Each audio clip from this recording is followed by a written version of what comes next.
இருந்தாலும் இதில் எனக்கு என்னென்னா, இப்போ தமிழ்நாட்டில் நான் பலதரப்பட்ட கூட்டத்தில் பேசி சமீப காலத்தில் பேசியிருக்கிறேன்.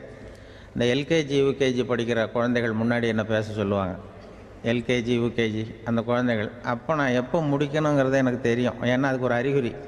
அந்த குழந்தை என்ன பண்ணோம்னா, மொதல் வரிசையில் இருக்கிறது அப்படி தரையை கீறும். கேச்சுன்னா அது போதும் அப்படின்னு அதுக்கு முடிச்சுக்கோன்னு அர்த்தம். அதை பார்த்து தான் நான் முடிச்சுக்கிறது வழக்கம். கொஞ்சம் பெரிய ஹைஸ்கூல்னால் யாராவது பசங்க 2-3 பேர் கொட்டாவி விடுவாங்க, அதை பார்த்து அதை முடிச்சுக்கிறது வழக்கம். கல்லூரின்னா விசில் அடிப்பாங்க யாராவது ஒருத்தர் 2 பேர். இப்படி எனக்கு பலதரப்பட்ட எப்போ முடிக்கணுங்கிறதுக்கு அப்படிலாம் அறிகுறி உண்டு. எனக்கு ரொம்ப பிடிச்சது என்னென்னா, இந்த முதியோர் இல்லங்கள் இருக்குது பாருங்கள். முதியோர் இல்லம், பென்ஷனர் அசோசியேஷன்லாம் இருக்குது தமிழ்நாட்டில். எல்லாம் 60-70 வயசுக்கு மேற்பட்டவர்கள். அவங்க கூட்டத்தில் பேசுகிறது தான் எனக்கு ரொம்ப பிடிக்கும். ஏன்னா நான் பாட்டுக்கு பேசிக்கிட்டே இருப்பேன், அவங்களும் அசையாமல் கேட்டுக்கிட்டு இருப்பாங்க. அதுக்கு என்ன காரணம்னா, காது கேட்காது. அது எனக்கு அப்புறம்தான் தெரியும். பேசி முடிச்சுட்டு இறங்கி போனால் அந்த பெஞ்சில் உட்காந்துருக்கிற ஒரு நாற்காலில், என்ன சார் முடிச்சிட்டிங்க போல் இருக்கு அப்படிம்பார். எப்படி சார் கண்டுபிடிச்சிங்க? அதான் இறங்கி வந்தீங்கல்ல அப்படிம்பார். அதனால் அது மாதிரி கூட்டத்தில் ஒன்றும் எனக்கு சுத்தமாக யாரும் இருக்கக்கூடாது எதிரில். இல்லைன்னா அந்த முதியோர் இல்லம் மாதிரி அப்படி காது கேட்காதவங்களாம் உட்காந்துருக்கணும். இங்கே அப்படி இல்லை, எல்லாம் ரொம்ப விழிப்போடு இருக்கீங்க, காதை திறந்து வச்சுக்கிட்டு. அது மாதிரி என்ன போன்ற ஆட்களுக்கு கொஞ்சம் இது பேசுகிறதும் என்ன, சில பேருக்கு என்னென்னா பேச்சு மைக்கை பார்த்ததும் எனக்கு எப்போ நேரங்காலம் தெரியாது, முடிக்கிறதுக்கு தெரியாது. அப்படியும் உண்டு பேச்சாளர்கள் பல ரகம். நான் கூட இப்போ ஒரு ஏற்பாடு பண்ணியிருக்கிறேன். என்னுடைய நண்பர் சுபாஷ்னு ஒருத்தர் வந்திருக்கார். அவர்கிட்ட சொல்லியிருக்கேன், நான் எப்போ முடிக்கணும்னு தோணுதோ அப்போ லேசாக தலையை சொறி நான் முடிச்சுக்கிறேன். என்ன கடிகாரமும் கிடையாது, ஒன்றும் கிடையாது. நான் எப்போ ஆரம்பிக்கிறேன் எப்போ முடிக்கிறேன்னு தெரியாதுன்னு சொன்னேன். இதே மாதிரி கும்பகோணத்தில் சமீபத்தில் ஒரு கூட்டத்துக்கு போகும்பொழுது அந்த ஏற்பாட்டாளரை உட்கார வச்சு, நீ முடிக்கணும்னு தோன்றப்போ தலையை சொரியா நான் புரிஞ்சுக்கிறேன்னு சொல்லிவிட்டு, பெரியவர்களே தாய்மார்களே என்னது உடனே தலையை சொஞ்சார். என்னையா அது உள்ளேன்னா, இல்லை இது தலை அரிக்குது அதனால் சொல்லிடுறேன், நீ அது வேறு மாதிரியாக சொல்லுவேன்னு சொன்னார். அப்படி ஒருத்தர் ஏற்பாடு பண்ணி உட்கார வச்சுருக்கேன் எதிரில். அவர் இன்னும் தலைக்கு கையை கொண்டு போகல, முதல் வரிசையில் உட்கார வச்சுருக்கிறேன். ஏன்னா இந்த பேசுகிறவங்களுக்கு அந்த கூட்டம் பார்த்துட்டா முடிக்கிறது எப்போ முடிக்கிறது என்ன ஏதுன்னு தெரியாது. அது ஒரு பேச்சாளர் அவர் பாட்டு பேசிகிட்டே இருந்தாராம், ரொம்ப நேரம் பேசிகிட்டு இருந்திருக்கார். பேசிகிட்டு இருந்தால் ஒன்றும் புரியல, நேரங்காலம் தெரியல. அவருக்கே தோணி ஒரு கட்டத்தில் அந்த பேசுகிறவருக்கு, ஐயா மன்னிச்சுக்கோங்க, நான் ரொம்ப நேரம் பேசிட்டேன் போல் இருக்கு, எவ்வளோ நேரம் பேசினேன்னு எனக்கே ஞாபகம் இல்லை, இந்த கை கடிகாரத்தை கூட பார்க்க மறந்துட்டேன், என்னை மன்னிச்சுக்கோங்க அப்படின்னாராம். அப்போ கோபமாக ஒருத்தர் எழுந்திரிச்சு, ஏன்யா கடிகாரத்தை தான் மறந்தேன், பின்னாடி மாட்டிருக்கிற காலண்டரையாவது பார்க்கக்கூடாதா அப்படின்னாராம். அப்போ தான் தெரியுது அவன் வாரக்கணக்கில் பேசிக்கிட்டு இருந்திருக்கான். போன வெள்ளிக்கிழமை ஆரம்பித்து இந்த சனிக்கிழமை முடிக்கிறது மாதிரி அப்படி ஆகிடும். என்ன கடிகாரமும் கிடையாது. அது மாதிரி பேசுகிற பேச்சு ஆனால் பேசுனா என்ன சொல்லுவாங்கன்னா, எந்த பேச்சை கேட்டாலும் ஒரு தன்னம்பிக்கை வரணுமா கேட்குறவங்களுக்கு, அதுதான் நல்ல பேச்சு அப்படின்னு சொல்லுவாங்க. கேட்குறவங்களுக்கு ஒரு தன்னம்பிக்கை, வாழ்க்கையில் ஒரு பிடிப்பு வரணும், தன்னம்பிக்கை வரணும். அப்படிப்பட்ட எண்ணத்தில் தான் அவங்கெல்லாம் நல்ல கருத்துக்களை சொல்ல வந்திருக்கிறாங்க. அது என்னென்னா, ஒரு ஒரு ஒரு ஒரு இளைஞன் எங்கெங்கேயோ வேலை தேடி இருக்கான், வேலையே கிடைக்கல. உடனே ஒரு தண்டவாளத்தில் போய் தற்கொலை பண்ணி தண்டவாளத்தில் தலையை வச்சு படுத்துட்டானான். யாரும் வேலை கொடுக்கல, தண்டவாளத்தில் போய் தற்கொலை பண்ணி எடுத்து படுத்துருக்கான். அப்போது 2 பக்கமும் திரும்பி பார்க்குறான், ரயிலே வரல. என்ன தற்கொலை பண்ணால் கூட ரயில் வர மாட்டேங்குது அப்படின்னு சொல்லிட்டு பார்த்துருக்கான். யாரோ ஒருத்தர் பேசிகிட்டு இருக்கார், ஒரு திடலில் கூட்டம், பெரியவர் பேசிகிட்டு இருக்கார்.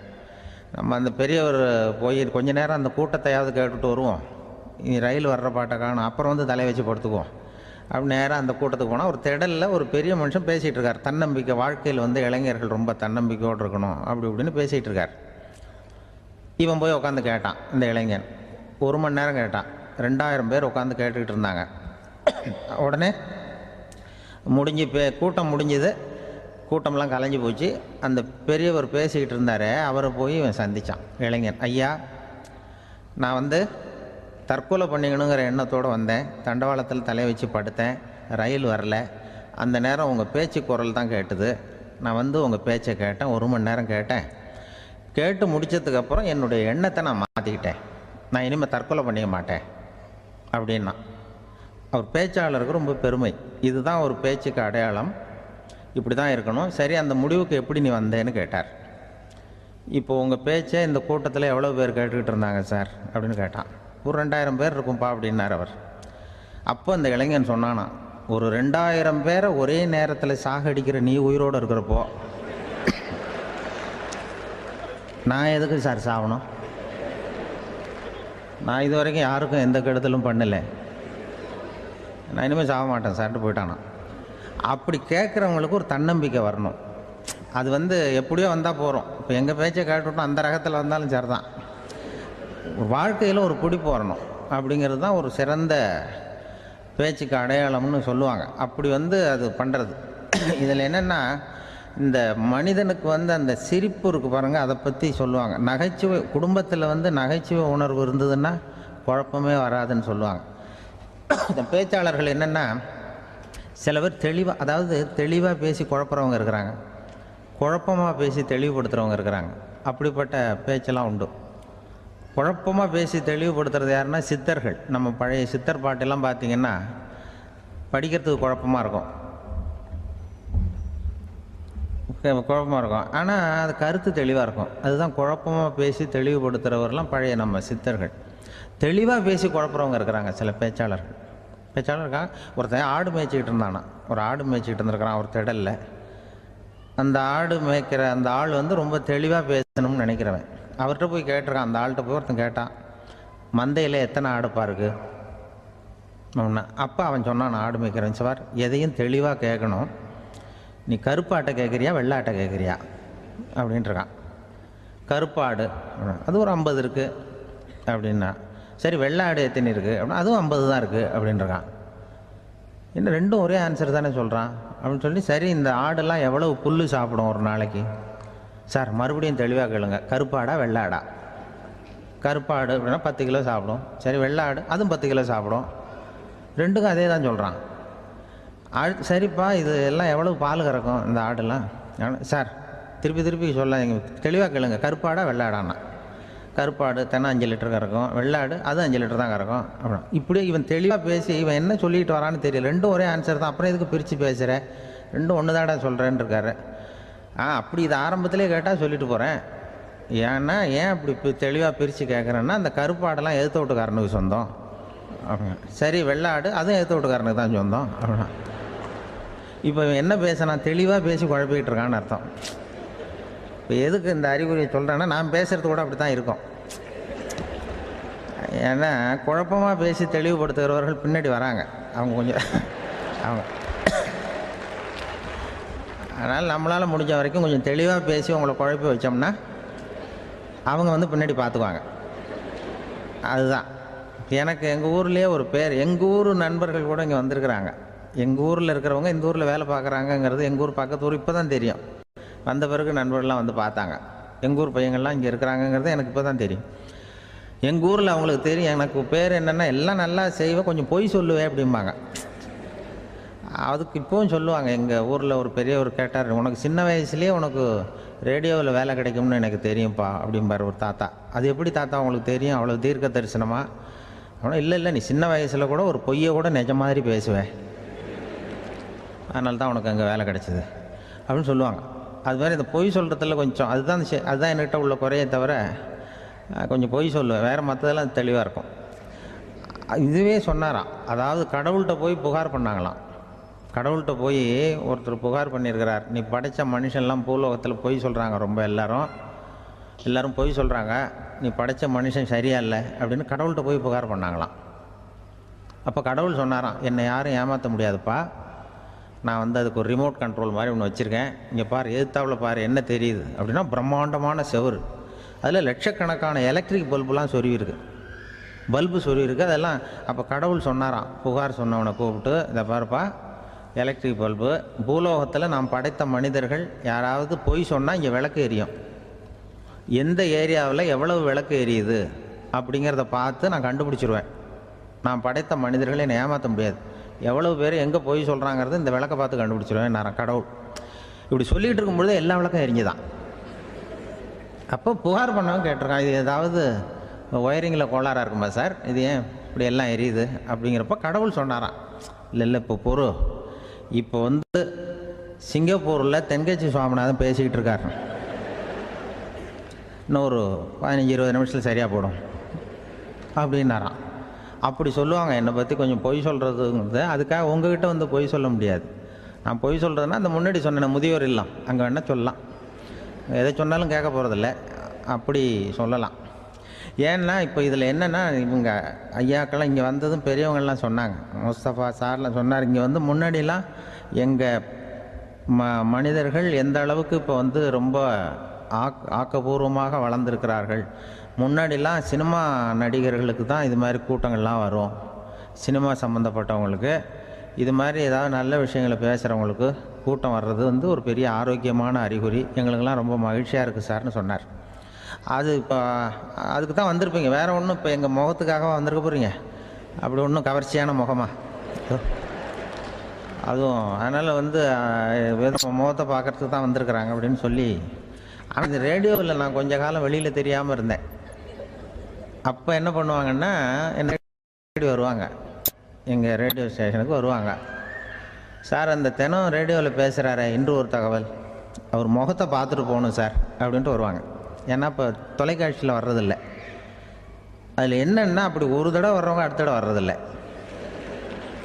அப்போ தான் புரியுது, ஓஹோ அவங்க ஆள் யாருன்னு தெரிஞ்சுக்கிறதுக்கு தான் வராங்க, வேறு ஒன்றும் ஒரு பெரிய கவர்ச்சி. அதனால் இந்த கூட்டம் வந்து ஏதோ எங்களுடைய கவர்ச்சின்னா அவர் ஐயா சுகிசிவம் கொஞ்சம் கவர்ச்சியாக தெரிகிறார், அதனால் அவருக்காக அந்த கூட்டமாக வேணா இருக்கலாம். வேறு எனக்கு அந்த நம்பிக்கை இல்லை, ஐயா சாலமன் பாப்பாவுக்கு சுத்தமாக அந்த நம்பிக்கை இருக்காது. அதனால் நாங்கள் வந்து ஏமாந்து போட மாட்டோம், ஏதோ எங்களை பார்க்க தான் வந்திருக்கிறாங்க எல்லோரும் அப்படின்னு.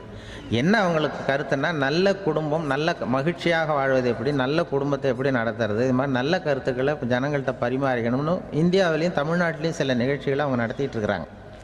ஐயா அவர்கள் கிராமப்புறங்களில் நகர்ப்புறங்கள்லாம் ஜனங்களை கூப்பிட்டு நல்ல விஷயத்தை சொல்லுது. குடும்பங்கிறது இப்போ வந்து ரொம்ப கஷ்டம். இப்போ எப்படின்னா, ஒரு 600 வருஷத்துக்கு முன்னாடி மனுஷனுக்கு இருந்த நெருக்கடி இருக்குது பாருங்கள், ஒரு 600 வருஷத்துக்கு முன்னாடி மனுஷனுக்கு எவ்வளோ நெருக்கடி இருந்ததோ அதுபோல் 40 பங்கு இப்போ அதிகமாகிட்டு தான் கண்டுபிடிச்சி சொல்லியிருக்கிறாங்க. அவ்வளவு நெருக்கடிக்கு மத்தியில் நாம் வாழ்ந்துக்கிட்டு இருக்கிறோம். ஒரு 600 வருஷத்துக்கு முன்னாடி என் தலையில் 1 கிலோ வச்சுக்கிட்டு நின்னேன்னு வைங்க, இப்போ 40 கிலோ வச்சுக்கிட்டு நிற்கிறேன். அப்படி ஒவ்வொரு மனுஷனுக்கும் வாழ்க்கையில் நெருக்கடி அதிகமாக போச்சு. இப்போ இந்த நெருக்கடியில் முன்னாடிலாம் யாரோ ஒருத்தர் தான் தியானம் பண்ணுவாங்க.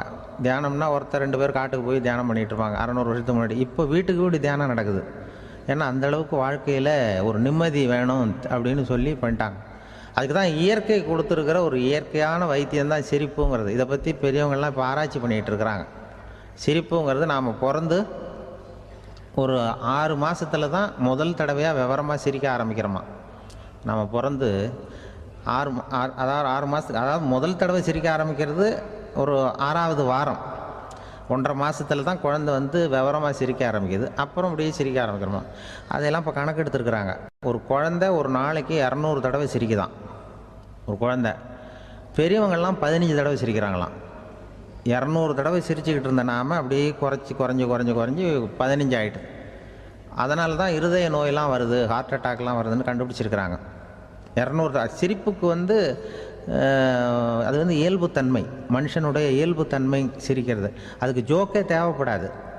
ஆனால் இப்போ காலங்காலமாக நாம் என்ன போதிக்கப்பட்டு வந்திருக்கிறோம்னா, சிரிப்புங்கிறது ஒரு பாவமான செயல். ஒரு முதலாளிக்கு முன்னாடி தொழிலாளி சிரித்தா மரியாதை குறைச்சல், ஒரு கணவனுக்கு முன்னாடி மனைவி சிரித்தா மரியாதை குறைச்சல், அது மாதிரி ஒரு வாத்தியாருக்கு முன்னாடி பையன் சிரித்தா மரியாதை குறைச்சல், ஒரு ஆஃபீஸருக்கு முன்னாடி பியூனு சிரித்தா மரியாதை குறைச்சல், இப்படின்னு சொல்லி சிரிப்புங்கிறது ஏதோ மரியாதை குறைவான செயல்னு காலங்காலமாக நாம் போதிக்கப்பட்டு வந்திருக்கிறோம். இப்போ மரபு ரீதியாகவே அந்த சிரிப்பு வந்து நம்மகிட்ட சிறைப்பட்டு தான், அடங்கி போச்சு. அந்த சிறைப்பட்டு இருக்கிற சிரிப்பை வெளியில் கொண்டு வர்றதுக்கு தான் ஜோக்குன்னு ஒரு சாவியை போட வேண்டியிருக்கு. வேறு இந்த ஜோக்குக்கும் சிரிப்புக்கும் சம்மந்தம் இல்லை. அதை ஏற்கனவே இருக்கிறத வெளில கொண்டு வரதுக்கு ஒரு சாவி மாதிரி உபயோகப்படுதுன்னு இப்போ அதை பற்றி ஆராய்ச்சி பண்ணுறவங்களாம் சொல்கிறாங்க. ஏன்னா சிரிப்புக்கு ஜோக்கு தேவைப்படாது. இப்போ ஒரு குழந்தை தொட்டிலில் படுத்துருக்குன்னு வைங்களேன், குழந்தை தொட்டிலில் இருக்குது, அது முகத்துக்கிட்ட போய் ஒரு கிளுகிழுப்பை ஆட்டுங்க சிரிக்கும். அந்த கிளுகிழுப்பை சத்தமே சிரிக்க வைக்கிறதுல அதுதான் மனுஷனுடைய இயல்புத்தன்மை. அது என்ன ஜோக்காது, சத்தம். ஒரு கிளுகிழுப்பை கொண்டு போய் குழந்தை முகத்துக்கிட்ட ஆட்டினா சிரிக்குதே, அதுதான் இயல்புத்தன்மை. அதே கிளுகிழுப்பே ஒரு தாத்தா மூஞ்சிக்கிட்டு ஆட்டுங்க, கோவம் வந்துடும், அடிக்க வருவார். என்னடா விளையாட்டு இது அப்படிமாரு. ஏன்னா அவர் சிரிச்சுக்கிட்டு இருந்தவர், அப்படி இருந்தவர் ஒரு காலத்தில். ஒரு கிளுகிழுப்புக்கு சிரித்தவர் ஒரு காலத்தில் இப்போ கோவப்படுறாருன்னா அந்த அளவுக்கு நம்ம மாறி போயிட்டே வந்துக்கிட்டு இருக்கிறோம். அதனால் அந்த இயல்புத்தன்மை மாறாமல் இருக்கணுங்கிறது ரொம்ப முக்கியம். அதுக்காக எல்லோரையும் குழந்தையாக்க முடியாது. மனுஷன் எல்லோரும் இனிமேல் வயசுங்கிறது கூட ஆகிட்டே தான் இருக்கும். அதுக்காக குறைச்சிக்கிட்டே போக முடியாது. அதுக்கு யாராவது மருந்து கண்டுபிடிச்சாதான் உண்டு. ஆனால் ஒருத்தர் மருந்து கண்டுபிடிச்சாராம், சொல்லுவாங்க. ஒரு டாக்டர் ஒரு மாத்திரை கண்டுபிடிச்சாராம். ஒரு மாத்திரை சாப்பிட்டா ஒரு வயசு குறையும், ஒரு மாத்திரை சாப்பிட்டா ஒரு வயசு குறையும் அப்படின்னு ஒரு மாத்திரையை கண்டுபிடிச்சிருக்காரு. ஒரு பாட்டி அம்மா, 90 வயசு பாட்டி, அது போயிருக்கு. அதே டாக்டர்கிட்ட போய், ஐயா எனக்கு ஒரு பாட்டில் மாத்திரை கொடுங்க, இந்த வயசு குறையிற மாத்திரை அப்படின்றது. அவர் ஒரு பாட்டில் கொடுத்தார் மாத்திரை. பாரும்மா பாட்டியம்மா, ஒரு மாத்திரை சாப்பிட்டா ஒரு வயசு குறையும், எடுத்துகிட்டு போகணும்னு கொடுத்துருக்காரு டாக்டர். அந்த 90 வயசு பாட்டி எடுத்துகிட்டு வீட்டுக்கு வந்துட்டு மறுநாள் அதே டாக்டர்கிட்ட போயிருக்கு. 30 வயசு பொண்ணாக போச்சான். 30 வயசு பொண்ணாக மாறி அதே டாக்டர்கிட்ட போயிருக்கு. இடுப்பில் ஒரு கை குழந்தை, அது சட்டை கிட்ட போடாமல் கட்டவரில் வாயில் வச்சுட்டு உட்காந்துருக்கு. நேராக டாக்டர்கிட்ட போய், டாக்டர் நேற்று வந்தேன், ஏதோ ஒரு மாத்திரை சாப்பிட்டா ஒரு வயசு குறையுன்னீங்க, நான் ஏதோ ஒரு ஆர்வத்தில் ஒரு 30-40 மாத்திரை சாப்பிட்டேன், இப்படி ஆகிட்டேன் அப்படின்னு. இப்போ டாக்டர் சொல்லியிருக்காரு, இதுக்கு ஏமா வருத்தப்படுற, எல்லோரும் வயசு குறையணும்னு தான் நினைக்கிறாங்க, உனக்கு வயசு குறைஞ்சிட்டுது, நீ சந்தோஷப்படு, இதுக்கே மறுபடியும் என்னட்ட வந்திருக்கிற அப்படின்னாரான் டாக்டர். அப்போ அந்த அம்மா சொல்லித்தேன், என்னை பற்றி பரவாயில்ல டாக்டர், என் இடுப்பில் பாருங்கள் கை குழந்தை, இது சட்டை கிட்ட போடாமல் உட்காந்துருக்கு, கட்டவரில் வாயில் வச்சுட்டு உட்காந்துருக்கு, இது ரொம்ப ஆர்வத்தில் ஒரு 70 மாத்திரையை சாப்பிட்டுட்டுது, இது என் வீட்டுக்காரரு. இவர் இடுப்பு விட்டு கீழே இறங்க மாட்டேங்கிறார். நான் எதையாவது கொடுத்து வயசை கூட்டி இறக்கி விடுங்க டாக்டர் அப்படின்னு தான். அவர் ஏதோ நமக்கும் இதுக்கும் சம்மந்தம் இல்லைங்கிறது மாதிரி கட்டாரில் வச்சுட்டு அவர் பாட்டு உட்காந்துருக்கார். ஏதோ நமக்கு இந்த உலகமே இல்லை, நமக்கு சம்மந்தம் இல்லைங்கிற மாதிரி உட்காந்துருக்கார். இப்படியே நான் தூக்கிட்டு எங்கே அலையிறது அப்படின்னு தான். அதனால் வயசை குறைக்கிறது இயற்கைக்கு விரோதமாக நாம் பண்ண முடியாது. ஆனால் இந்த இயல்புத்தன்மை மாறாமல் வச்சுக்கலாம். குழந்தை மாதிரி மாற முடியாதே தவிர அந்த குழந்தை தன்மையோடு வாழறதுக்கு கற்றுக்கணும். அதுதான் வாழ்க்கையில் இன்பமாக வாழறதுக்கு வழி. குழந்தைத்தனமாக இருக்கக்கூடாது, குழந்தை தன்மையோடு இருக்கணும்னு சொல்லுவாங்க. குழந்தைத்தன்மைங்கிறது வேறு, குழந்தைத்தனம்ங்கிறது வேறு. அப்படி ஒரு மாத்திரை கண்டுபிடிச்சிட்டா இப்போ யாராவது ஒருத்தவங்க இடுப்பில் குழந்தைய தூக்கிட்டு போனால் போய் கேட்கணும், ஏம்மா இது ஏன் வீட்டுக்காரரா உன் குழந்தையா அப்படின்னு கேட்டு அதுக்கப்புறம் அவருக்கு வணக்கம் சொல்லணும். இப்படிலாம் ஆகிடும் நிலைமை. இயற்கையை நம்ம மாற்ற முடியாது, அதுக்கு தகுந்தாப்புல தான் நாம் பண்ணணும். குழந்தை தன்மையோடு வாழறதுக்கு குடும்பத்தில் குழந்தை தன்மைங்கிறது எப்படின்னா, இப்போ ஒரு சில பேருக்கு அந்த குழந்தைத்தன்மை உண்டு. ஒரு வீட்டில் ஒரு புள்ள படுத்துருக்கு, அம்மா எழுப்புறாங்க, காலேஜுக்கு நேரமாச்சு எழுந்திரிப்பா, காலேஜுக்கு நேரமாச்சு எழுந்திரிப்பா அப்படின்னு. அந்த அம்மா அந்த புள்ளை சொல்லியிருக்கு, ஐயோ எனக்கு காலேஜுக்கு போகிறதுக்கே பிடிக்கலம்மா, என்னை தொந்தரவு பண்ணாத, காலேஜுக்கு போகிறதுக்கு எனக்கு பிடிக்கல அப்படின்னு தான். அப்போ அந்த அம்மா சொல்லியிருக்கு, ஏன் உனக்கு காலேஜுக்கு போகிறதுக்கு பிடிக்கல, கல்லூரிக்கு போகிறதுக்கு, அதுக்கு 2 காரணம் சொல்லு அப்படின்னு இருக்கா. அப்போ அந்த புள்ளை சொல்லிச்சான், ஏன் பிடிக்கலன்னா, கல்லூரியில் இருக்கிற வாத்தியாருக்கும் என்ன பிடிக்க மாட்டேங்குது, ஆசிரியர்களுக்கும். 2வது காரணம், கல்லூரியில் படிக்கிற மாணவர்களுக்கும் என்ன பிடிக்கல, அதனால் நான் காலேஜுக்கு போக மாட்டேன்ற குழந்தை புள்ள சொல்லியிருக்கு. அம்மா அப்படிலாம் நீ இதுக்காக போகாமல் இருக்கக்கூடாது, நீ போய் தான் ஆகணும் அப்படின்னு பிடிவாதமாக அந்த அம்மா பிள்ளைய எழுப்புனாங்களாம். சரி நான் எதுக்கு காலேஜ் போகணும்னு சொல்கிறேன், அதுக்கு நீ 2 காரணம் சொல்லு அப்படின்னு தான் அந்த புள்ள. அப்போ அந்த அம்மா சொன்னாங்களாம், நீ ஏன் காலேஜுக்கு போகணும்னா, முதல் காரணம் உனக்கு வயசு 52, 2வது காரணம் நீ தான் பிரின்சிபால் அப்படின்னு தான். என்ன இருந்தாலும் அவங்க அம்மாவுக்கு அது புள்ள தானே. அதுதான் குழந்தை தன்மைங்கிறது. 52 வயசுலேயும் குழந்தை தன்மையோடு இருக்கார் பாருங்க, அதுதான் அந்த குழந்தை தன்மையோடு வாழறது தான் வெற்றிக்கு வழின்னு சொல்லுவாங்க. கணவன் இன்றைக்கி நேற்று என்னன்னு யோசிச்சுக்கிட்டு இருக்கிறப்போ உங்கள் ஊர் தொலைக்காட்சியிலேயே ஒரு நிகழ்ச்சி நடந்தது. அதாவது இந்த உறவுகளை பற்றி ஒரு பேட்டி எடுத்திருந்தாங்க.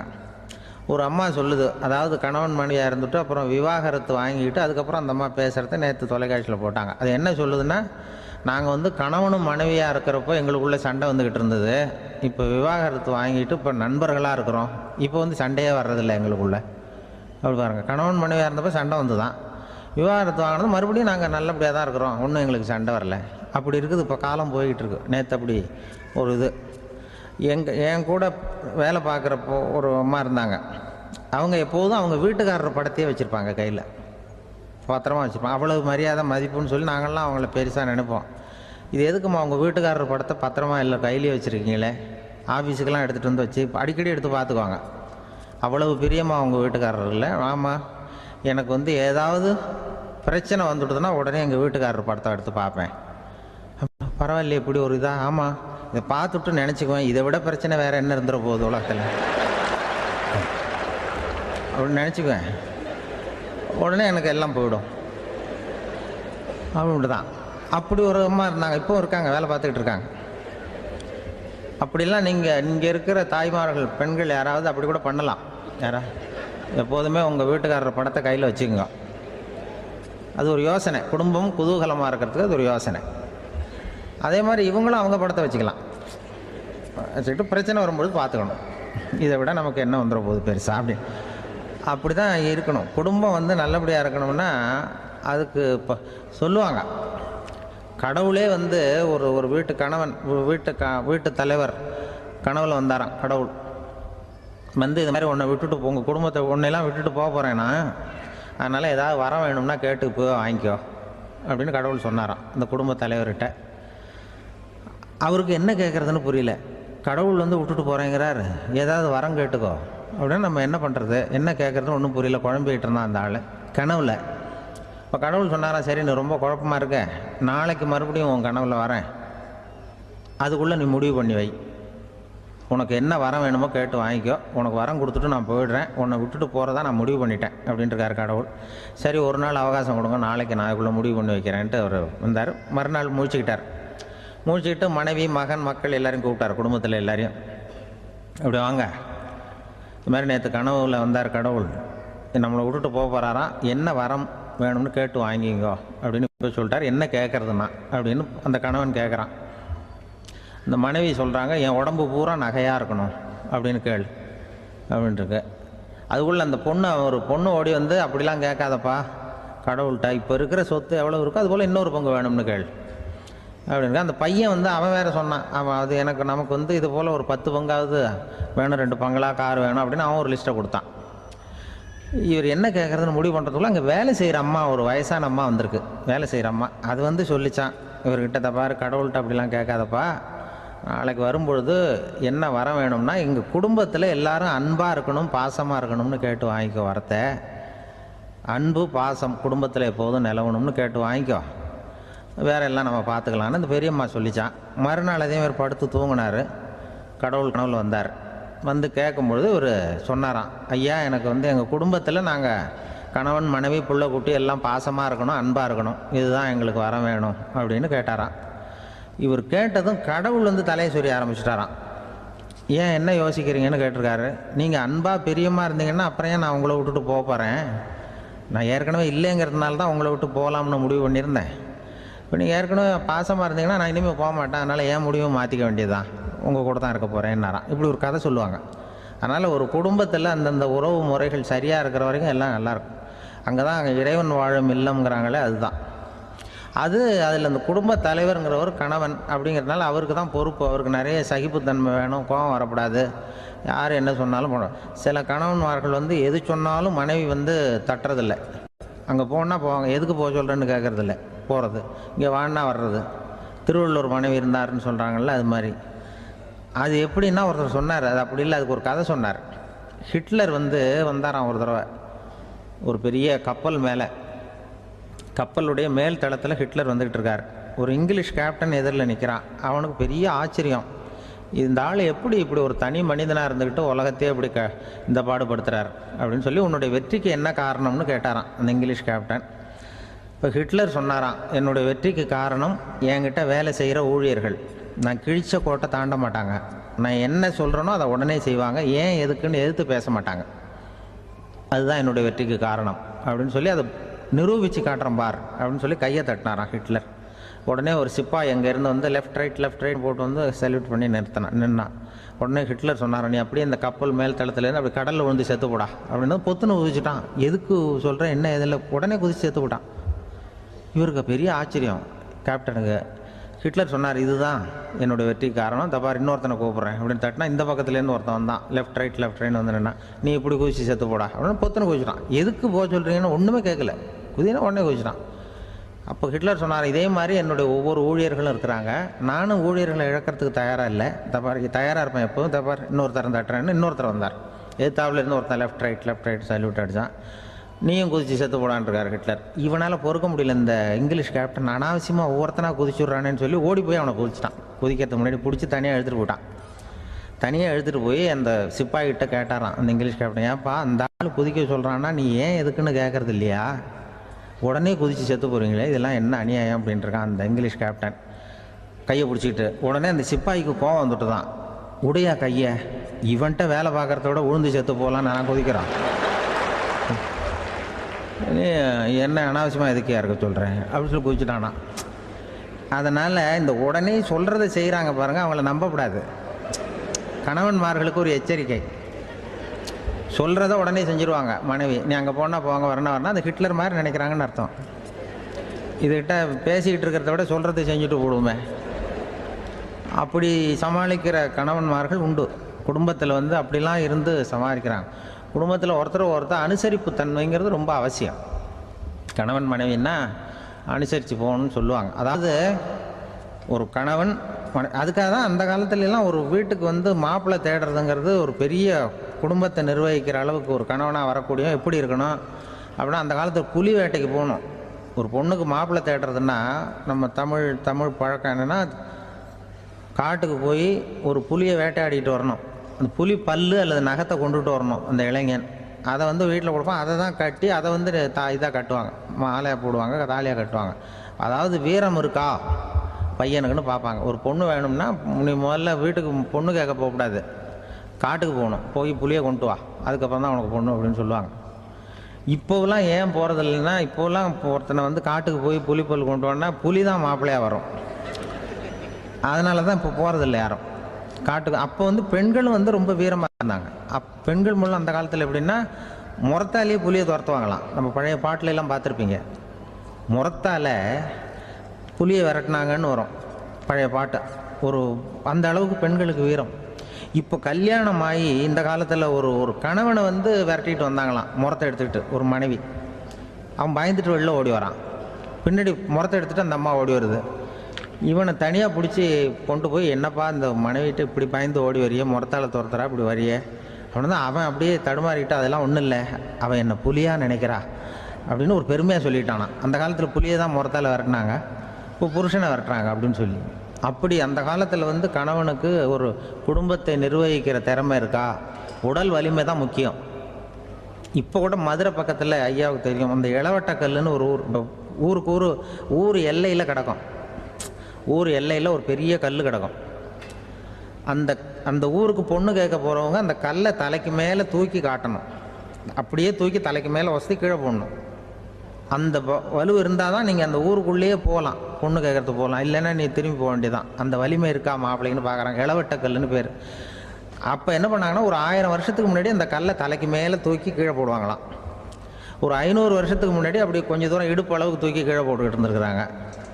அதுக்கப்புறம் ஒரு 100 வருஷத்துக்கு முன்னாடியெல்லாம் அப்படி முழங்கால் அளவுக்கு அப்படி தூக்கி போட்டால் போகிறோம்னு வச்சுருந்தாங்களாம். இப்போ நான் அந்த ஊருக்கு என் கூட பழனிசாமின்னு ஒருத்தர் இருக்கார், அவர் போய் உனக்கு எப்படிப்பா இந்த ஊரில் கல்யாணம் ஆச்சு அப்படின்னா, இப்போலாம் நாங்கள் தொட்டு கும்பிட்டா போகிறோம், அதை அசைக்கிறது கூட இல்லை. அப்படி ஆகிட்டுது. ஒரு குடும்பத்தை கணவனாக வரப்போகிறவனுக்கான தகுதி அந்த காலத்தில் அப்படி இருந்துதான். அப்படி வந்து கணவன் வந்து தேர்ந்தெடுக்கிறது, குடும்ப தலைவனை தேர்ந்தெடுக்கிறது ஒரு பெரிய காரியம்.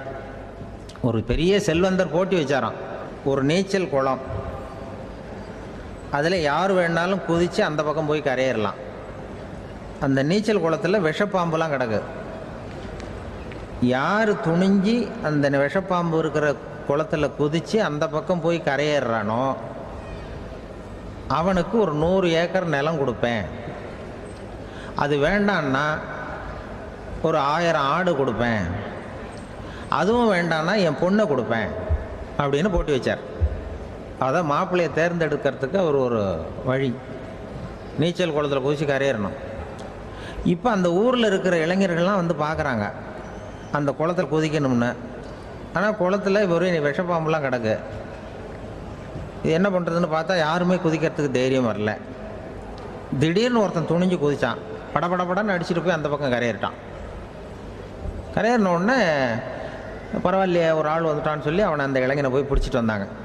அந்த பெரியவர் கேட்டார், ஏப்பா இவ்வளவு பெரிய விஷப்பாம்பெல்லாம் கிடக்கிற நீச்சல் குளத்தில் நீ துணிஞ்சு குதித்து கரையேறி இருக்கிற, உனக்கு என்ன 1000 ஏக்கர் நிலம் கொடுத்துறவா, 100 ஏக்கர் நிலம் கொடுக்கவா சொல்கிறப்படி அப்படின்னா வேண்டாம் சார்ன்றான். ஓஹோ அப்படின்னா ஒரு 1000 ஆடு வேணுமா உனக்கு அப்படின்னா அதுவும் வேண்டாம் சார். ஓ அப்படின்னா என் பொண்ணு வேணுமா அப்படின்னா அதுவும் வேண்டாம் சாருங்கிறான். அப்புறம் எதுக்குடா குதிச்சுன்ட்டு என்ன உனக்கு என்ன தான் வேணும் அப்படின்னு கேட்டிருக்கார். என்னை எவன் பிடிச்சி தள்ளி விட்டான்னு தெரியணும் அப்படின்றான். அதுக்காக அவன் பார்த்துருக்கான். அப்படி இருந்தால் தான் துணிச்சல் வரும் இந்த காலத்தில். எதுக்கு இவ்வளவு சங்கடம்லாம் வச்சாங்கன்னா, ஒரு குடும்பத்துக்கு தலைவராக வர வேண்டிய ஒரு ஆள், கணவனாக இருக்க வேண்டியவனுக்கு துணிச்சல் இருக்கா, தைரியம் இருக்கா அப்படிங்கிறது பார்க்கறதுக்காக இப்படிப்பட்ட தேர்வு முறைகள்லாம் வச்சுருந்தாங்க அந்த காலத்துலலாம். இப்போலாம் கல்யாணம் பண்ணுறது ஆளுக்கு நேரில் பார்க்காமலே கூட கல்யாணம் நடக்குது இன்டர்நெட்டில். இப்போ சர்டிஃபிகேட் கேட்குறாங்க, நோய் நொடி இல்லாமல் இருக்காரா பார். காட்டுக்கெலாம் போக வேண்டாம், நேராக ஆஸ்பத்திரிக்கு போய் ஒரு சர்டிஃபிகேட் வாங்கிட்டு வா, உனக்கு ஒன்றும் வியாதி இல்லைன்னு ப்ரூவ் பண்ணு, அதுக்கப்புறம் பார்த்துக்கலாம், மற்றதை பேசுவோம் அப்படின்னு சொல்லி அப்படி இருக்குது நிலைமை.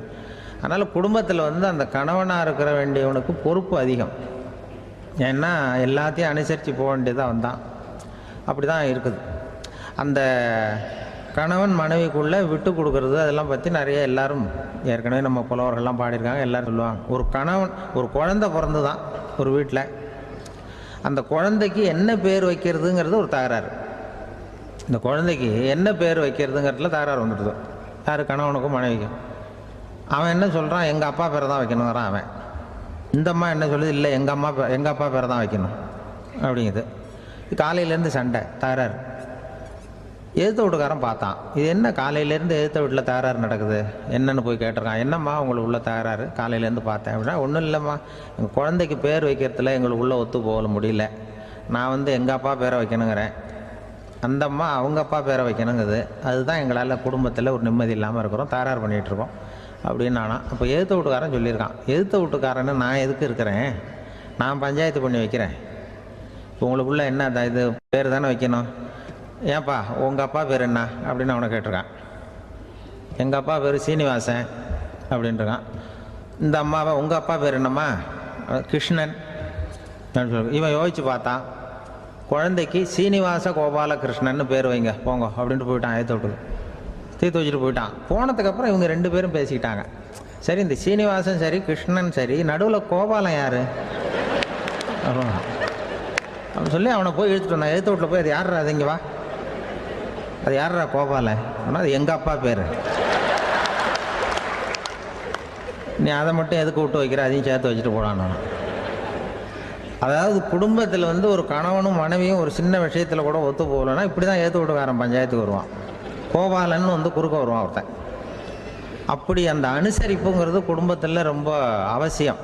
கணவனும் மனைவி அது ஒன்றுக்கு மேலே இந்த கல்யாணம் பண்ணிக்கிறாங்கள், அது ரொம்ப அவஸ்தை. ஒருவனுக்கு ஒருத்திங்கிறது நம்ம இதெல்லாம் சொல்கிறது.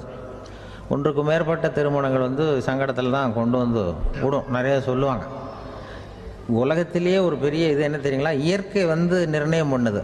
இப்போ நம்ம சில பேருக்கு எனக்கு பொம்பளை பிள்ளை வேண்டாம் ஆம்பளை பிள்ளை வேண்டான்னு சொல்லி இந்த ஸ்கேன் பண்ணி என்னென்னவோ பண்ணிகிட்டு இருக்கிறாங்கல்ல. ஆனால் இயற்கை அந்த 50-50 ரேஷியோவை அது மெயின்டைன் பண்ணிகிட்ருக்கு. இந்த உலகத்தில் ஒரு அதிசயமான உண்மை என்னென்னா, 116 ஆம்பளை பிள்ளை பிறந்தா 100 பொம்பளை பிள்ளை பிறகுதான். உலக அளவில் 116 ஆம்பளை பிள்ளை பிறந்தா 100 பொம்பளை பிள்ளை பிறகுது. இது எதுக்கு 16 அதிகமாக பிறக்குதுன்னா, அந்த வாலிப வயசை அடையிறதுக்குள்ளே 16 செத்து போகுது. 16 அங்கங்கே ஓடுறது கொஞ்சம் முரட்டத்தனமாக போகிறதுனால செத்து போகுது. அந்த 50-50 இந்த ஒருத்தருக்கு ஒருத்தங்கிற ரேஷியோவை இயற்கை மெயின்டைன் பண்ணிகிட்டு இருக்கு. அது ஒரு பெரிய அதிசயம். அதை விட பெரிய அதிசயம் என்னென்னா, இந்த உலக யுத்தம் நடந்ததில்ல, முதல் உலக யுத்தம், 2வது யுத்தம், அப்போ பார்த்துருக்குறாங்க, கணக்கு எடுத்துருக்குறாங்க. அந்த யுத்தம் முடிஞ்ச பிறகு 116 ஆம்பளை பிள்ளைக்கு பதிலாக 160 170 பிறக்க ஆரம்பிச்சுதான். 100 பெண் குழந்தைக்கு 170 180 ஆண் குழந்தை. இது எதுக்குன்னா, அந்த போரில் செத்து போகுதில்ல ஆம்பளை பிள்ளைகள், அதை ஈடுகட்டுறதுக்காக அதிகமாக பிறக்க ஆரம்பிச்சிருக்கு. அந்த அளவுக்கு இயற்கை ஒரு பெரிய ரேஷியோவை மெயின்டைன் பண்ணுது. அதாவது ஒருவனுக்கு ஒருத்திங்கிறத அது சொல்லிகிட்டு இருக்கு. புறாவெல்லாம் வளர்த்திங்கன்னா, நான் கூட புறா வளர்த்துருக்குறேன் ஊரில். புறா வளர்த்திங்கன்னா ஒரு தடவைக்கு 2 முட்டை தான் விடும் ஒரு வீட்டுக்கு. அந்த 2 முட்டையும் குஞ்சு பறிச்சுன்னா அதில் ஒன்று ஆணாக இருக்கும், ஒன்று பொண்ணாக இருக்கும். அது எந்த முட்டை ஆண் எந்த முட்டை பெண்ணுங்கிறத இயற்கை நிர்ணயம் பண்ணுது. அதை வந்து நம்ம மாற்றவே முடியாது. ரெண்டையும் அந்த பெண்ணாவோ ரெண்டையும் ஆணாவோ மாற்ற முடியாது நம்ம. அதனால் அந்த இயற்கையை புரிஞ்சுக்கிட்டு நாம் நடந்துக்கணும். அதனால தான் ஒரு கணவன் ஒரு மனைவி, அதான் ஒருத்தருக்கு ஒருத்தங்கிறது. ஒன்றுக்கு மேலேனா சங்கடம் தான். ஒரு பஸ்ஸில் வந்து ரெண்டு பெண்கள் வந்துக்கிட்டு இருந்தாங்களாம். பஸ்ஸு பிரயாணம். 2 பெண்கள் வந்து பக்கத்தில் உட்காந்துருக்காங்க.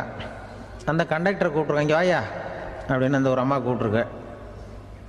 என்னம்மா அப்படின்ட்டுருக்கார். வந்து இந்த ஜன்னலை திறந்து விட்டு போ அப்படின்னு. சரின்னு பக்கத்தில் இருந்த ஜன்னலை திறந்து விட்டு அவர் போயிட்டார். பக்கத்தில் இருந்தம்மா உடனே இங்கே வாயா மறுபடியும் வாயான்னு கூப்பிட்ருக்கு. வந்து என்ன இந்த ஜன்னலை மூடி விட்டு போ அப்படின்ட்டுருக்கு. மூடி விட்டு போனார். மறுபடியும் அந்த முன்னாடி கூப்பிட்டது வாமா வாயான்னு மறுபடியும் கண்டக்டரை கூப்பிட்டு, என்ன இந்த பார், இந்த ஜன்னலை வந்து நீ மூடி வச்சின்னா நான் மூச்சு திணறி செத்து போடுவேன். அப்புறம் உடனே பக்கத்தில் இருந்தம்மா தபாரியா அந்த அம்மா பேச்சை கேட்டுட்டு நீ திறந்து வச்சின்னா நான் குளிர் தாங்காமல் செத்து போடுவேன் அப்படின்ட்டு. அவர் தலையை பிச்சுக்கிறார் கண்டக்டர். என்னடா பெரிய ரொம்ப போச்சேன்னு, கொஞ்சம் தூரம் பிரயாணம் இதில் கூட அட்ஜஸ்ட் பண்ணி போகக்கூடாதா அப்படின்னு. அப்போ அந்த பஸ்ஸில் பின்னாடி ஒருத்தன் கடைசி சீட்டில் வெயில் தாங்காமல் சட்டையெல்லாம் கட்டி போட்டுட்டு ஒரு கிராமத்து ஆள் பீடி குடிச்சிட்டு வரான். அவர் கூப்பிட்ருக்கான் அந்த ஆள், அந்த கண்டக்டர், இங்கே வாயா அங்கே என்ன தகராறு அப்படின்னு. அந்த எதிர்த்து வீட்டுக்காரன் வந்தானே முன்னாடி பஞ்சாயத்துக்கு, அது மாதிரி கண்டக்டர் இங்கே வாயா, அவன் ஏன் நீ என்ன சொல்ல போகிற அப்படின்ட்டு வந்திருக்கான். சட்டையெல்லாம் கட்டி போட்டு பீடி குடிக்கிறான். பீடி புகையை ஊதிவிட்டு அங்கே என்ன தகராறு அப்படின்னு கேட்டிருக்கான். ஒன்றும் இல்லையா, அந்த அம்மா வந்து ஜன்னலை திறந்தா செத்து போவேங்கிறது, இந்த அம்மா ஜன்னலை மூடுனா செத்து போவேங்கிறது, நான் என்னையா பண்ணுறது ஒரு ஆள், இதுக்கு ஏன் கவலைப்படுறேன், நான் சொல்கிறத கேள், நான் தீர்த்து வைக்கிறேன் பிரச்சனையை அப்படின்னு சொல்லிவிட்டு பீடியை எடுத்துக்கிட்டு புகையை ஊதிவிட்டு சொன்னானா, கொஞ்ச நேரம் அந்த ஜன்னலை மூடி வை, அந்த அம்மா செத்து போவோம், அப்புறம் திறந்து வை, இந்த அம்மா செத்து போவோம், நாம் நிம்மதியாக போகலாம் அப்படின்னு சொல்லிட்டு பீடி குடிக்க ஆரம்பிச்சிட்டான். அவருக்கு கோவம் வந்துட்டுது கண்டக்டருக்கு. உனக்கு என்னையா நீ பாட்டுக்கு சொல்லிட்டு போடுவ, அந்த 2 அம்மாவும் செத்து போச்சுன்னா அவங்க வீட்டுக்காரனுக்கெல்லாம் யார் பதில் சொல்கிறது அப்படின்னா, கவலையே படாத, 2 பேருக்கும் நான் தான் வீட்டுக்காரன். அதனால தான் அந்த யோசனையை சொன்னேன் அவங்ககிட்ட.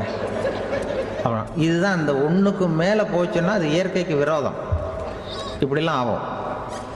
அதனால தான் அவன் அவ்வளவு ஒன்றுமே வேண்டான்ட்டு கடைசி பெஞ்சு இதில் போய் சீட்டில் உட்காந்துக்கிட்டான். அப்படி அது இயற்கையை புரிஞ்சுக்கிட்டு வாழணுங்கிறது முக்கியம். குடும்பத்தில் வந்து கணவனுடைய பங்கு என்ன, மனைவனுடைய பங்கு, குழந்தை குட்டிகள்லாம் சொல்லுவாங்க. அப்படி இருக்கணும். கணவன்கிறவனுக்கு நிறைய சகிப்புத்தன்மை தேவைப்படுது. மனித நேயம்ங்கிறத பற்றி சொல்லுவாங்க. மனித நேயம் ஏன்னா ஒரு கணவன் கணவனாக இருக்கணும், மனைவி மனைவியாக இருக்கணும். ஒரு மனுஷன் வந்து இன்றைக்கி வந்து மனிதனாக இல்லை, மனித நேயம் குறைஞ்சி போச்சு, ஏது குடும்ப உறவுகள்லாம் ரொம்ப மாறி போச்சுன்னு சொல்ல. இப்போ நாகரிகத்தில் அப்படி தான் இருக்குது. ஒரு இதில் ஒருத்தன் என்ன பண்ணியிருக்கிறான், ஒரு சின்ன பையனை கொண்டு வந்தானா, ஒரு சின்ன பையன் பக்கத்தில் இருக்கான். ஒரு பெரியவர் கேட்டிருக்கார், யாரப்பா அந்த பையன் அப்படின்னு கேட்டிருக்கார். இவன் சொன்னான்னா, இந்த பையன் எனக்கு தூரத்து உறவுன்னு இருக்கான். சரி, தூரத்து உறவுன்னா எப்படி அப்படின்னு கேட்டிருக்கான். இந்த பையன் எங்கள் அப்பாவுக்கு 8வது புள்ள அப்படின்னானா. கூட பிறந்தவனே அவ்வளோ தூரமாக போயிட்டான், 8வதாக பிறந்தான். அப்படி இருக்குது குடும்ப உறவுகள்ங்கிறது. மனுஷனுக்கு வந்து வேல்யூ விஞ்ஞானம் எப்படி போட்டிருக்குன்னா, ஒரு மனித உடம்பில் இருக்கிற கால்சியத்தை மட்டும் தனியாக எடுத்தால் ஒரு சின்ன ரூமுக்கு வெள்ளை அடிக்கலாமா. ஒரு மனுஷ உடம்பில் இருக்கிற பாஸ்பரஸை மட்டும் தனியாக எடுத்தால் ஒரு 40 நெருப்பூச்சி தயார் பண்ணலாம். ஒரு மனுஷ உடம்பில் இருக்கிற இந்த கொழுப்பு சத்தை மட்டும் தனியாக எடுத்தால் ஒரு 7 சோப்பு கட்டி தயார் பண்ணலாம். அதுமாதிரி ஒரு மனுஷ உடம்புல இருக்கிற இரும்பு சத்தை மட்டும் தனியாக எடுத்தால் ஒரு 2 அங்குல அணி 2 செய்யலாம். இவ்வளவுக்கும் விலை போட்டால் 42 ரூபா 50 காசு. இதுதான் மனுஷனுக்கு விஞ்ஞானம் போட்டிருக்கிற விலை. அது எப்போ அது ஒசரும்னா, அவன் மனுஷனாக இருக்கிற வரைக்கும் இருக்கிறப்ப. அதுவும் செத்து போனால் அதுவும் கிடையாது, செத்து போனால் அதுவும் குறைஞ்சிரும். மிருகங்களுக்கெல்லாம் அப்படி இல்லை, செத்ததுக்கு அப்புறம் விலை கூடும்.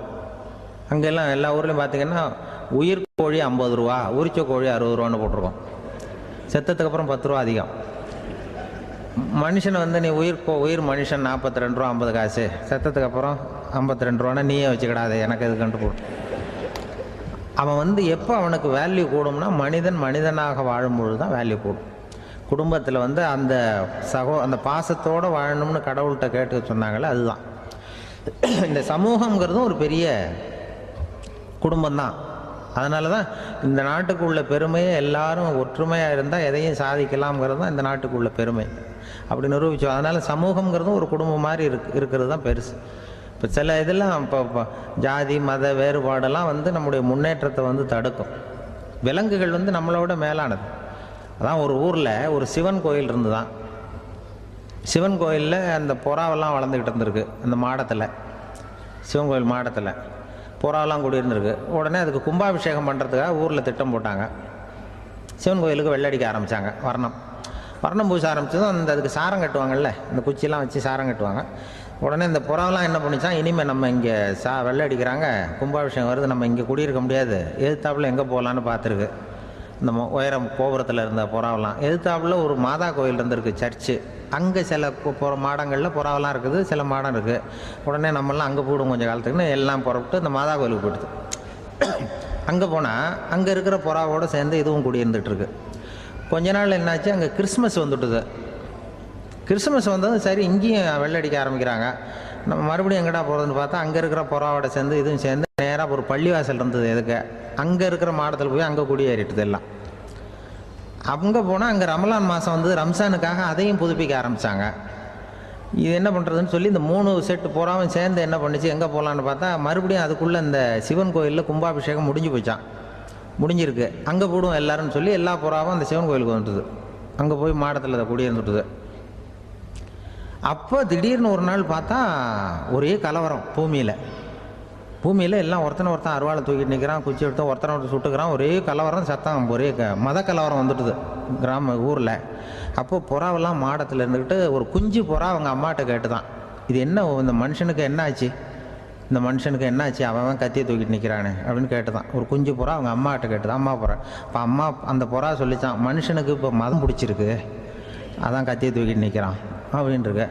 இப்போ நமக்கெல்லாம் பிடிக்கலையே அப்படின்னு தான். அப்போ அந்த புறா சொல்லித்தான், அந்த பாருமா, நாம் வந்து இந்த சிவன் கோயிலில் இருந்தாலும் நமக்கு புறான்னு தான் பேர், இந்த மாதா கோயிலுக்கு போனாலும் நமக்கு புறான்னு தான் பேர், பள்ளிவாசலுக்கு போனாலும் நமக்கு புறான்னு தான் பேர். அந்த மனுஷன் அப்படி இல்லை. அவன் இங்கே இருக்கிற வரைக்கும் இந்துன்னு சொல்லுவான், அங்கே மாதா கோயில் இருந்தான்னா கிறிஸ்தவன்னு சொல்லுவான், பள்ளிவாசலில் இருந்தான்னா முஸ்லீம்னு சொல்லுவான். அப்போ குஞ்சு புறா அது என்ன இப்படி பண்ணுறாங்க மனுஷங்க, இப்போ அவங்கள விட நம்ம வசதி போல் இருக்க, நம்ம தேவலாம் போல் இருக்க அப்படின்னு தான் அந்த குஞ்சு புறா. அப்போ அந்த தாய் புறா சொல்லித்தான், உண்மைதான், அதனால தான் நம்ம மேலான இடத்துல இருக்கிறோம், அவன் கீழே நிற்கிறான் இன்னமும் அப்படின்னு சொல்லித்தான்.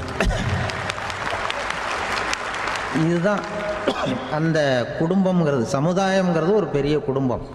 அது இந்த புறாகிட்டேருந்து மனுஷன் கற்றுக்க வேண்டியிருக்கு. அப்படி இருக்குது இன்றைக்கி மனுஷனுடைய நிலைமை. அதை வந்து புரிஞ்சுக்கணும். அப்படி தான் ஒவ்வொரு இதுலேயும் நாம் வந்து நடந்து கொள்ள வேண்டியிருக்குது. மிருகங்கள்டேருந்து கற்றுக்கிற வாய்ப்பெல்லாம் இருக்குது. அப்படி சொல்லுவாங்க.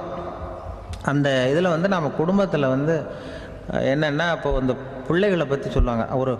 இப்போ ராமர் லட்சுமணர் கதை சொல்லுவாங்க. அதாவது ராமரும் பரதனும் பந்து விளையாடிக்கிட்டு இருந்தாங்களாம். சின்ன வயசில் பந்து விளையாடிட்டு இருந்தாங்களாம். உடனே ராமர் வந்தாராம். வந்து கோசலை அவங்க அம்மா கோசலை மடியில் சோர்ந்து போய் உட்காந்தாராம்.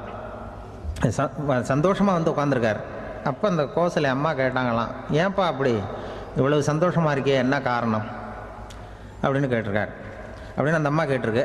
ராமன் சொன்னான்னா, இது என் தம்பியோட நான் பந்து விளையாண்டுட்டு இருந்தேன், பரதன், அவன் வந்து ஜெயிச்சுட்டான், நான் தோத்துட்டேன், என்னை வந்து அவன் ஜெயிச்சுட்டான், அவனுடைய வெற்றி வந்து எனக்கு சந்தோஷமாக இருக்குது, தம்பியோட வெற்றி, அதனால் நான் சந்தோஷமாக இருக்கேன்னு சொல்லியிருக்கு. அந்த அம்மாவுக்கு ரொம்ப சந்தோஷம், தம்பி ஜெயிக்கிறாங்கிறத பற்றி அண்ணன் வந்து சந்தோஷப்படுறானே அப்படின்னு. கொஞ்ச நேரத்தில் பரதன் வந்திருக்கான். அவன் சோர்ந்து போய் கலங்கி போய் வந்து அதே அம்மா மடியில் உட்காந்துருக்கான். நீ ஏன்ப்பா, நீ தான் ஜெயிச்சுட்டியாமே, நீ என்னத்துக்கு வருத்தப்பட்டுக்கிட்டு வர அப்படின்னு கேட்டிருக்கேன் அந்த அம்மா. அப்போ பரதன் சொன்னானா, நான் ஜெயிக்கணுங்கிறதுக்காக அண்ணன் விட்டு கொடுத்தாரு, தோத்துட்டாரு, அதனால் எனக்கு வருத்தமாக இருக்குது, உண்மையில் அவர் தான் ஜெயிச்சிருக்க வேண்டியது, எனக்காக விட்டு கொடுத்தாரு அண்ணன், அதனால் நான் வருத்தப்படுறேன்னா. அப்போ அந்த அம்மா சொல்லித்தான், இப்படி தான் தம்பியினுடைய வெற்றி அண்ணனை சந்தோஷப்படுத்துது, அண்ணனுடைய தோல்வி வந்து தம்பியை வருத்தப்பட வைக்குது, இப்படி தான் இருக்கணும் அண்ணன் தம்பின்னா, அப்படி தான் குடும்பத்தில் இருக்கணும்னு சொல்லி அந்த அம்மா சொன்னதாக சொல்லுவாங்க ராமாயண. அதே போல் இப்போ இதில் வரும், நபிகள் நாயகத்தினுடைய பேரர்கள், பாத்திமாவனுடைய பிள்ளைகள் 2 பேர், ஹசன் ஹுசைன் 2 பேர் நபிகள் நாயகத்தினுடைய பேரன்மார்கள். அன்னை பாத்திமாவனுடைய குழந்தைகள். ஹசனும் ஹுசைனும் பேசிக்கிறதே இல்லையா கொஞ்ச நாள். இந்த அம்மாவுக்கு அதை பார்க்குறாங்க, ஏதோ அண்ணன் தம்பிக்குள்ளே ஏதோ தகராறு போல் இருக்கு, ஏன் பேசிக்க மாட்டேங்கிறாங்க அப்படின்னு சொல்லி அந்த பிள்ளைகளை கூப்பிட்டு வச்சு அந்த அம்மா புத்தி சொல்லிச்சான். இந்த பாருப்பா, நீ வந்து அண்ணன் தம்பிக்குள்ளே இது மாதிரி இருக்கக்கூடாது, உங்கள் பாட்டனார் ஒரு புத்திமதி சொல்லியிருக்காரு, உனக்கு தெரியுமா?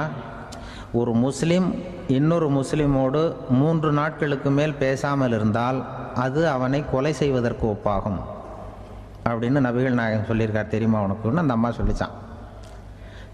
அப்போ அந்த தம்பிக்காரர் சொன்னாராம், உசைன் சொல்லியிருக்கார், அதுவும் எனக்கு தெரியும்.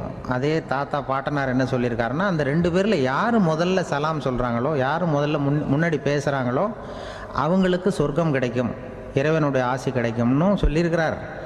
அந்த ஆசி அண்ணனுக்கு கிடைக்கட்டுமேங்கிறதுக்காக நான் பேசாமல் இருக்கிறேன் அப்படின்னா.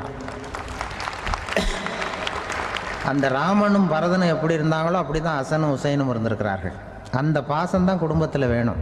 குடும்பத்தில் அண்ணன் தம்பி எப்படி நடந்துக்கணும், அம்மா பிள்ளை எப்படி நடக்கணும் அப்படிங்கிறது தான். ஏன்னா தாய் அம்மாவுக்கு எப்போதுமே பிள்ளைங்கள் அம்மா பக்கம்தான் இருக்கும். அம்மா பிள்ளைங்க தான் அதிகம். இதில் ஒரு பெரிய நீதிபதி இருந்தார் சென்னையில், உண்மையாக நடந்தது. சென்னையில் ரொம்ப காலத்துக்கு முன்னாடி காந்தி இருந்த காலத்தில் சென்னையில் ஒரு நீதிபதி, அவர் ஒரு நாள் நீதி கோர்ட்லாம் விட்டு ரொம்ப கஷ்டப்பட்டு ராத்திரி சும்மா போய் உடனே வீட்டுக்கு வரல. கோர்ட்டினுடைய நடவடிக்கை முடிஞ்சு வீட்டுக்கு வராமல் போய் எங்கெங்கேயோ போய் சுற்றி விட்டு அந்த நண்பர்களோடு அப்படி உல்லாசமாக அப்படி கொண்டாடி விட்டு ராத்திரிக்கு வந்திருக்கிறாரு வீட்டுக்கு 1 மணிக்கு. அப்போ அந்த வயசான அம்மா வாசல்லையே காத்துக்கிட்டு இருக்கு. புள்ள போச்சு நீதிபதி இன்னும் வந்து சேரலேன்னு வாசல்லே நின்றுட்டு இருந்துதான். அப்போ அது வந்த உடனே பலார்னு அரைஞ்சி விட்டாங்களாம் அந்த அம்மா. ஏன்டா அவ்வளோ தூரம் எங்கே போனேன், என்ன தான் நீதிபதியாக இருந்தாலும் அவங்களுக்கு புள்ள தானே, பலார்னு அரைஞ்சி விட்டாங்க. உடனே அவர் கலங்கி போய் அழுதாராம். மறுநாள் கேட்டிருக்காங்க அந்த பக்கத்தில் இருந்தவங்க, ஏன் நீ பெரிய நீதிபதி, பெரிய பதவியில் இருக்க, அதனால் உன்னை உங்கள் அம்மா அடிச்சிட்டாங்கன்னு அழுதியா அப்படின்னு கேட்டாங்களாம். அப்போ அவர் சொன்னாராம் நீதிபதி, இல்லை நான் இது மாதிரி எங்கள் அம்மாக்கிட்ட அடிக்கடி அடி வாங்குவேன், எப்போதும் அவங்க அடிக்கிற அடி பலமாக விழும், இப்போ அவங்க அடித்தது எனக்கு வலிக்கவே இல்லை, அந்த அளவுக்கு அவங்களுக்கு வயசாகிட்டுதே, பலம் குறைஞ்சிட்டுதேன்னு நினச்சி அழுதேன் அப்படின்னு இருக்காராம். அதுதான் புள்ள அம்மா பேரில் உள்ள பாசங்கிறது. இதே போல் நான் சொன்னது மாதிரி முன்னாடி ஒரு இறைநேச செல்வர் ஒருத்தர் இருந்தார். ஒரு அம்மா எனக்கு அப்பா தண்ணி கொடுப்பா அப்படின்ட்டு படுக்கையில் இருந்த அம்மா. இவர் ஏதோ படிச்சுக்கிட்டு இருந்தவர், ஒரு சின்ன இளைஞர் உடனே ஓடி போய் ஒரு குவளையில் தண்ணி எடுத்துகிட்டு போய் அம்மாவுக்கு முன்னாடி நிற்கிறார். முன்ன அந்த அம்மா அதுக்குள்ளே தூங்கி போச்சு. இவர் அந்த தண்ணியை வச்சுக்கிட்டு அவர் பாட்டு நிற்கிறார். விடிஞ்சு போச்சு. விடிகிற சமயத்தில் அந்த அம்மா முடிச்சு பார்க்குது, பையன் தண்ணியோட கையில் வச்சுட்டு நிற்கிறார். ஏம்மா என்னப்பா நீ ராத்திரி பூரா தண்ணியோடு நின்றுட்டு இருக்கிறியா எனக்கா அப்படின்னு. அப்பா அவர் சொன்னாராம், ஆமாம்மா ராத்திரி தண்ணி தாகமாக இருக்குன்னு கேட்டீங்க, உடனே தண்ணி கொண்டு வந்துட்டேன். ஓடி வந்து பார்க்கும்பொழுது நீங்கள் தூங்கிக்கிட்டு இருந்தீங்க. தூங்கிட்டு இருக்கும்பொழுது உங்களை எழுப்ப வேண்டாம், தூக்கத்தை கெடுக்க வேண்டாம்னு நான் நினச்சேன், அதனால் எழுப்பலை. தூக்கம் முழிக்கிற சமயத்தில் உடனே தாகமாக இருக்கும், தண்ணி குடிக்கணும்னு ஆசைப்படுவீங்க, அதனால் தண்ணியை பக்கத்துலேயே வச்சுட்டு நிற்கிறேன் அப்படின்னு அந்த இளைஞர் சொன்னாராம். அப்படியே கட்டி பிடிச்சிட்டு நீ பிற்காலத்தில் பெரிய அறிஞராக வருவேன்னு சொல்லி அந்த அம்மா வரணும்னு சொல்லி இறைவனை வேண்டாங்களாம். அவர் தான் இஸ்லாமிய மார்க்கத்தில், தீன் மார்க்கத்தில் பெரிய ஆளானது. அதாவது ஷர்புதீன் யாஹ்யான்னு ஒருத்தர், அவர் பெரிய இஸ்லாமிய பேரறிஞராக வந்தார். இப்படி அம்மா பேரில் பாசமாக உள்ளவங்கள்லாம் இருந்தாங்க நிறையா. அப்படி அந்த குடும்பத்தில் அந்த பாசம் நேசம் எவ்வளவு இருக்கோ அவ்வளவுக்கு அவர்கள் உயர்வார்கள்ங்கிறது தான் நம்முடைய பெரிய இதெல்லாம் பெரியவங்கள்லாம் சொல்லியிருக்கிறது அதுதான். அதனால தான் அந்த கணவனுடைய பங்கு என்ன, மனைவியினுடைய பங்கு என்ன, பிள்ளைகளுடைய பங்கு என்னங்கிறத பற்றி ரொம்ப விவரமாக சொல்கிறதுக்காக தான் அதை பற்றி நாம் சிந்திக்க வேண்டிய நேரம் இதுங்கிறனால தான். கணவனுக்கு இது வந்துடக்கூடாது, அதாவது கோபம் வரக்கூடாது, நிதானம் வேணும் அப்படின்லாம் சொல்லுவாங்க. நிதானம், கணவன் கோபப்படக்கூடாதுமா. அதுக்கு நாங்கள் மனுஷனுக்கு சினம் தவிர்த்தல்னு பயிற்சியெல்லாம் கொடுக்குறாங்க. இப்போது மனுஷன் கோபப்படாமல் இருக்கணும், போகணும் வரணும், அதுக்கு சொல்லுவோம் நாங்கள். சும்மா கதை ரூபமாக சொல்கிறது. அங்கே வேதாத்திரி மகரிஷின்னு இருக்கார், அவர் இதில் சினம் தவிர்த்தல்னு பயிற்சியை கொடுப்பாங்க. குடும்ப தலைவர்கள் பெரியவங்கள்லாம் அந்த பயிற்சியை எடுத்துக்கணும். என்ன கூப்பிட்டாங்க ஒரு தரம், சினம் தவிர்த்தல்னு ஒரு பயிற்சி கொடுக்குறோம், அதில் நீ பேசுன்னாங்க. நான் சொன்னேன், நான் பயிற்சிக்கு வேணா வரேன், என்னை பேச வேண்டாம் சார், நான் பயிற்சி கற்றுக்கிறேன். என்ன இல்லை நீ அதெல்லாம் பயிற்சி நாங்கள் கொடுக்குறோம், நீ உனக்கு என்ன தெரியுமோ சொல்லு, மனுஷன் கோவப்படாமல் இருக்கணும், அதுக்கு ஏதாவது வழி சொல்லிட்டு போ அப்படின்னு கூப்பிட்டாங்க. சரின்ட்டு போனேன். அங்கே போய் நான் சொன்னேன், இது மாதிரி எனக்கு தெரிஞ்சது ஒரு கதை மாதிரி சொன்னேன். மீனம்பாக்கம் ஏர்போர்ட், அங்கே ஜப்பானுக்கு போக வேண்டிய ஒரு பிரயாணி லக்கேஜோடு நிற்கிறார் நிறையா. இதை வாங்கி பிளேனில் ஏற்றக்கூடிய ஒரு தொழிலாளி அவர்கிட்ட ஒரு சண்டை போடுறார், அடிக்க போகிறார், திட்டுறாரு, கண்ணாமண்ணு திட்டுறார். அவர் இதை ஒருத்தர் பார்த்துக்கிட்டே இருக்கார். அந்த சினம் தவிர்த்தல் பயிற்சி கொடுக்குற பேராசிரியர் ஒருத்தர் பார்த்துக்கிட்டே இருக்கார். இது எப்படி இவன் இந்த ஆள் அவ்வளவு கோபமாக அடிக்க போகிறான், திட்டுறான் அந்த பெரிய மனுஷன், இவர் பதிலுக்கு அவர் திட்டவே இல்லையே. அந்த அந்த தொழிலாளி சிரிச்சுக்கிட்டே சரி சார் சரி சார் அப்படின்னுட்டே இருக்கான். இவர் லக்கேஜை வாங்கி பிளேனில் ஏற்றுற தொழிலாளி இவன் கண்ணாவுடனே அடிக்க போகிறான், திட்டுறான், முகம் செவந்து போச்சு. இவருக்கு என்ன ஆச்சரியம்னா இந்த ஆள் இவ்வளவு கோவப்படுறான், அதை வாங்கி அந்த தொழிலாளி கொஞ்சம் கூட முகத்தில் கோபமே படலையே, சிரித்த முகத்தோடு இருக்கானே, இவன் நமக்கு பயிற்சி வகுப்பு எடுக்கலாம் போல இருக்க அப்படின்னு இவர் நினச்சிட்டார். ரொம்ப நேரம் அவர் கத்திக்கிட்டு இருந்தார். சரி சார் சரி சார்ன்ட்டு அதை வாங்கிட்டு அவர் போயிட்டார். போனதுக்கப்புறம் இவர் இந்த ஆள் அப்புறம் பிளேன் வந்தது, ஏறி அவர் போயிட்டார், ஜப்பானுக்கு போயிட்டார். அதுக்கப்புறம் இந்த சினம் தவிர்த்தல் பேராசிரியர் ஓடி போய் அந்த தொழிலாளியை பிடிச்சி கொண்டு வந்தார். இதை பாருப்பா, நான் காலையிலேருந்து பார்த்துக்கிட்டு இருக்கேன், அந்த ஆள் உன்னை அடிக்க வந்தான், திட்ட வந்தான், இவ்வளவு கோவப்படுறான், உனக்கு பதிலுக்கு நீ கோவமே படலையே, உனக்கு கோவமே வராதா, அது எப்படி நீ சினம் தவிர்க்கிறது, எப்படி உனக்கு கோவமே வரலையா அப்படின்னு கேட்டிருக்கார். அப்போ அந்த தொழிலாளி சொன்னாராம், அப்படி இல்லை சார், மனுஷன்னு பிறந்தா கோவம் படாமல் இருக்க முடியாது, எல்லாருக்கும் கோவம் வரும், அது அவங்கவுங்க வழியில் டீல் பண்ணுவாங்க, நான் அதை என் வழியில் டீல் பண்ணேன், அவ்வளோதான். அப்போ அவர் திட்டும் பொழுது உனக்கு கோபம் வந்தது தானே? வந்தது சார். அப்போ அது எப்படி டீல் பண்ணேன்னு கேட்டேன்.